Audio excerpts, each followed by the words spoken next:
È sbagliatissimo, è stato condannato, è un mafioso a tutti gli effetti, deve rimanere in carcere. E dovrebbe restare dov'è, per quello che ha fatto, secondo me. Dovrebbe star dentro, è bene anche. Non mi sembra il caso che sia libero adesso. Una rivolta di popolo dal Veneto alla Sicilia, dai familiari delle vittime di mafia ai semplici cittadini incontrati per strada. L'indignazione ha nel mirino lui, Totò Riina, quello che molti ancora considerano il vero capo di Cosa Nostra.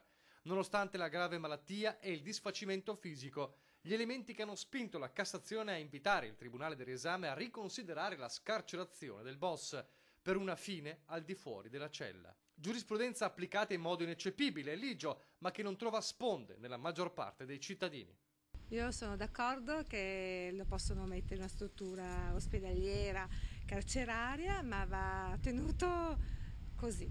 Deve pagare la sua pena e comunque rimane una persona che a mio parere è ancora molto attiva, per cui ne abbiamo già di guai senza bisogno di averne un altro che si prende una libertà che non è dovuta comunque, per rispetto anche a tutti gli italiani e le persone che hanno sofferto per tutti i delitti di mafia. Qualcuno però la pensa diversamente. Penso che, nonostante il male che ha fatto umanamente, possa essere giusto, ma solo umanamente. Ma è una decisa minoranza.